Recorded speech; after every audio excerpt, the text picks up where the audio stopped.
What's up, everybody? So, amazing news. As you can tell, I have some additional people with me. This is my brother-in-law, Adam. This is my best friend, Robert. I want to let you know that we just left a CarMax, and I actually got a chance to drive a Civic Type R. Wow. I am thoroughly impressed. Even with 4 guys in the car, it was a great car to drive. Probably the thing that surprised me the most was the comfort mode, how comfortable it really was. Now, the one that I drove had quite a bit of miles on it. It was a 17, it had 28,000 miles on it, and the sticker price on it was $36,900. So it's very close to being out of base warranty, which does, in fact, make me nervous. But I gotta say kudos to CarMax for letting me at least drive the car, because no other Honda dealership, screw you Honda dealerships, will allow me to drive the car. What did you guys think of it? I found the car to be really responsive. Suspension and braking was top notch. There was zero boost lag. Didn't matter what gear you were in. You had power, and the rev matching kept you right in the power band, so it was ready to go upon a moment's notice. Yeah, it was crazy. So the rev matching is auto rev match on the downshift. So what that effectively means is that when you're in 4th gear and you downshift to 3rd gear to slow down or to go faster, the car will auto rev up to the proper gear. It's something that if you drive manual cars, you kind of do instinctually, but it's kind of cool that the Type R did that. I mean, especially if you're on the racetrack. I was playing with it a little bit. What did you think of it, Adam? It's a pretty nice car. Like, I was in the back seat, so I know comfort-wise, I'm not the smallest guy. I'm kind of on the big side. There was enough room for me in the back seat, which is always a plus.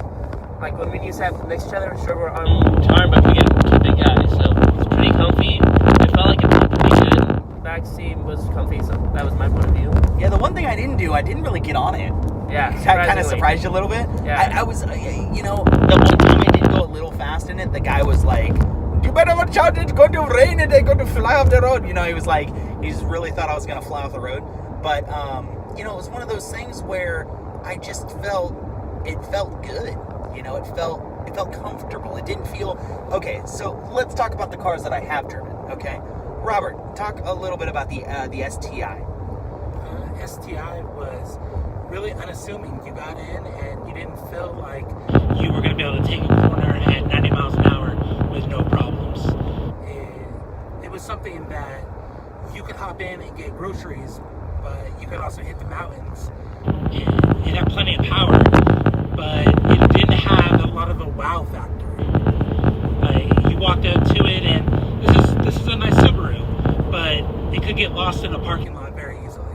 Okay, so from a tech's point of view, so everybody, if you've watched my channel, you know I'm consistently talking about my brother-in-law, the Ford technician. This is him! Now Tesla technician. Yeah, now Tesla technician, so he's lost a little bit of credibility. I still know what I know. So what's your feedback on the STI? So the STI is a good car. Like, for your everyday go-getter, it's going to be reliable. The one thing that you have to worry about is piston ring land failure. But that's a known issue. With the Type R, it's still too new, but we don't know what the known issues are yet. So that might pop up later on and bite you in the butt, but for the time being, it is the more reliable car. It doesn't have enough issues yet. Yeah, I mean, it's still a Honda, and that's one of those things where you talk about it, where, I mean, it is a Honda, and that's one of the things, I want to buy something with low miles on it, I completely agree there. You get better warranty still. Even if you want to go for an aftermarket warranty, it's easier with lower car, because the technician, when they do the inspection, they're going to glance, oh, it has 2K miles, brakes are good, tires are good to go. I got it. Now, Robert, you want to talk a little bit about the Golf R? The Golf R was probably one of the most surprising of the bunch, just because I wasn't expecting anything nice from Volkswagen, personally coming from a Honda background. I'm a big Volkswagen fan here, so. And getting into it, the seats were quite amazing. They held you exactly like in the side bolstering, with your hips, with your waist. Just everything was right there. You felt very comfortable, but it wasn't over the top. It didn't feel like you had to be in a dedicated race, 5-point harness going to get groceries. So it was something that was really comfortable, but yet plenty of power. It just seemed to have issues. And I don't know if that was an inherent issue with car design or with just somebody beating on it. Yeah, what do you think of the Golf R, Adam? I'm a big Golf fan. Like, I've owned 2 Golfs. Would you call yourself a fanboy or a fan man? I would say I'm a Volkswagen fanboy. I'll say that. I might not be a JDM fanboy, but I'm a Volkswagen fanboy. Because when I looked at the Type R, I was a fan man. No, you're still a fanboy. Originally, you're a fanboy. But with the Golf R, you're going to get the most creature comforts, in my opinion. You're not going to get the fastest car in the category, but you're going to get all the little things you like. You're going to, let's go run to the store. It's always going to be reliable, no matter what. What you are going to get is, sorry, just got yelled for it, is that will be your most expensive one to maintain, though, out of the 3. Just Castro oil. You need to get a 32 millimeter socket, if I remember right. It's either 32 or 34. It's been months since I've done a Golf. And just, you gotta buy more parts with the STI or Civic. All you need is a 10 and an oil filter, or whatever the input size is. Yeah, I have to agree. I think the Golf R really surprised me. In fact, the 17 Golf R surprised me the most because it had the most standard features. I mean, it had the lane assist, it had radar cruise control, it had blind spot monitoring, it had park assist. I mean, it was really the most loaded Golf that I had ever seen. It was probably the closest to an Audi, I really liked the way that it had dedicated buttons for the climate system on it, so you didn't have to use the infotainment, because using the infotainment does stress me out a little bit, because you have to look where you touch. You can't just feel the knob or anything like that. I agree with you there. I like having real buttons when it comes to selections. I hate it where it's all in one infotainment. Like, I want to be able to just blindly, there it is. I know where I'm going. I don't want to let me look at the screen, switch back and forth. I want to be able to do it muscle memory every time. This way, if I'm going 80, 90 on the freeway, I don't have to take my eyes off the road. Here's one thing I didn't like about the Golf R. It was really handsome when I was inside of it. It felt very premium. I love the metal that they use. But outside of it, I was let down. It's just a Golf. At the end of the day, it's just a Golf. It's just a Golf. There was nothing. I mean, if I parked it next to another one, I wouldn't even be able to tell other than the quad exhaust tips. But at the same time, if you line up next to the light against the Civic SI, you're like, oh, it's just a Golf. You're not going to expect it. Or you see an STI, you know it's an STI. You see a Type R, you know it's a Type R. So it's kind of, do you want more of the sleep, or do you want to be like, hey, look at me, look at what I'm driving? See, unfortunately, at this point, I'm to the area where I want the hey, look at me. All right. And the one thing that pulls me to the Type R and the STI is I like the big wing. Call me old, call me racer fanboy, call me JDM, call me Paul Walker. I like the big wing. I think it looks like a Hot Wheel. That's cool. I love the big wing as well, so I'm not going to judge you. You like the big wing? Yes, What about you, Robbie? You like the big wing? I love the wings. I think the wing is important.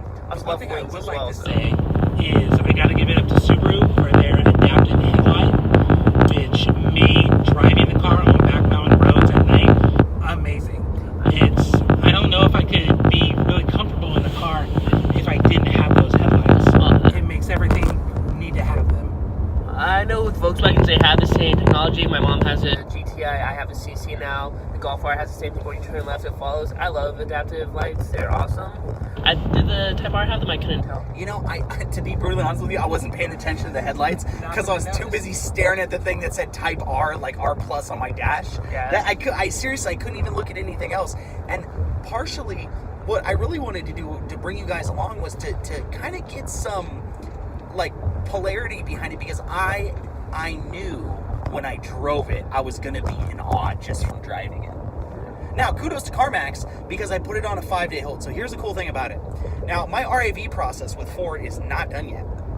I have, in fact, turned in my car, and I'm waiting for my worksheet to get back to them. And once I get the worksheet, I should be at a point where I should be able to start getting some cash. Well, there was a Type R that came for sale here in Sacramento, California, where I'm from. And basically, what it allowed us to do was it allowed me to put a hold on it until this upcoming Friday. So it bought me 7 days. And what I did today was I went in, and there was actually a sold sticker on it with my name. And I kind of got goosebumps when I saw that. Because, they're going to hold it for me until Friday. And hopefully my RAV process is done. Now let's talk about the miles and the color. Robert, you want to talk about the color? Color really reminded me, coming as a Honda background, it reminded me a lot of the SI Blue that you got on the 99 2000 Honda Civic SI. Great color. Yeah, it really captivated you, pulled you in. The contrast between the blue outside and the red seats, the red accents, the carbon fiber, it really gave it a standalone feel. Didn't feel like anything else you were going to see in the parking lot. Okay, now here's the thing though. When I see SI Blue, do I think Type R? No, I think SI. You think SI, right? To me, for the Type R, I really like the red that they have. That I like red cars, but I also like the white. But like as we were looking at it, there's more and more whites and blues out there. I wonder what the production level of the colors are. You know what I mean? Because partly what we're talking about is this car is going to be a classic car. Yeah. I mean, in 5 years, it's going to be a classic car. And you have to ask yourself, do you want one with a lower production number? Like, let's say they only made, the fewest ones they made were in red. Do you want the red ones so you see less of them, so it's more special? I would want the red one, but if I was to get one, I would want the red or the white. That's because the Type R Championship, right? That's what you think of. So I would want the white one, but I'm more partial towards red. I own a red car right now, so. You know, I was okay with all the colors. The blue isn't bad, but like you pointed out, the blue on the used one, the swirl marks. Yeah. Here's the thing. The car that I get, though, I don't want to have to trade in. I want to be able to drive it, and I think it's going to require more high maintenance. Yeah, and also, like with the dark blue, if you want to prevent those swirl marks from happening, you're going to get a nice, good, either a hot wax, a permanent plate, and on top of that, wax regularly if you want to run into the car wash. Right. Where with the red, yeah, you're going to get some swirl marks because of how bright it is. You're going to get less, and same with the white. The gray, you're probably going to be in the same category because it's that nice metallic gray. You're going to see the swirls as well. Okay, so I think we've kind of narrowed it down. Now, what I want to do is talk a little bit about the miles. So the miles on the one that we were looking at was 28,000 miles. It's a lot of miles. It's For a car that's a year and a half old. Yeah. To me, that just screams some kid bought it or some adult. I don't know. They had to pay markup on it. They pay markup, and you only own it for a year. That means that you are driving the piss out of it to get it to 20,000 miles in a year. Yeah. I do have to say it's probably reliable. I mean, if somebody put 25,000 miles on it in a year, that's pretty good. Yeah.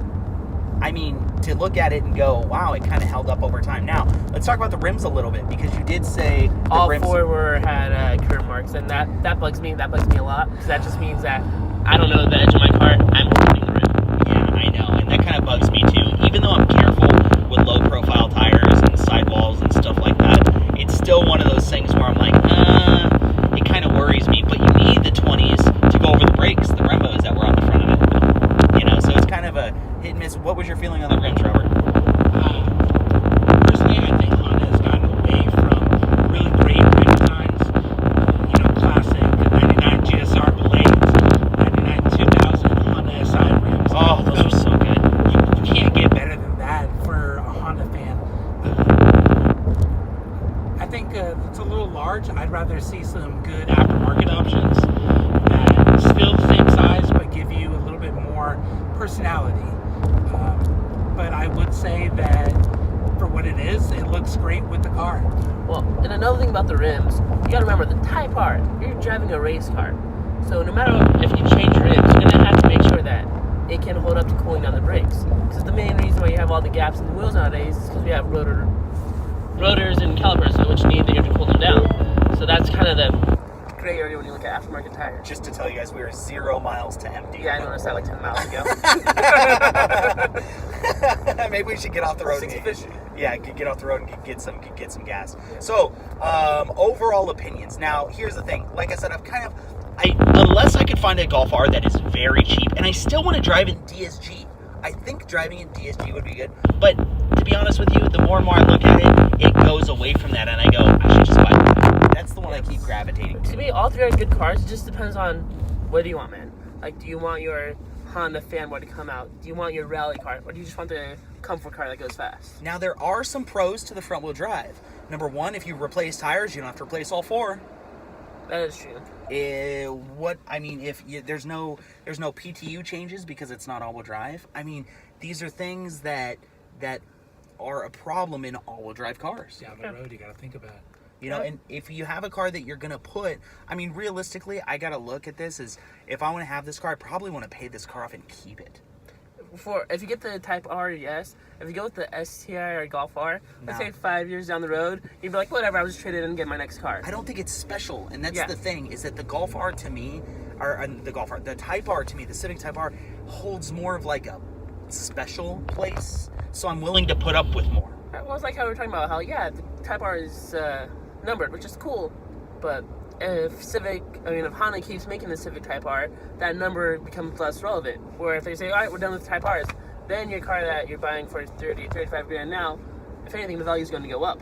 Or then STI and Golf R, there's nothing special about them besides that they're really nice cars. So those values are just going to keep going down. This is true. I think it will hold its value a little more. The thing that scares me about the STI, honestly, is the refresh in 2020.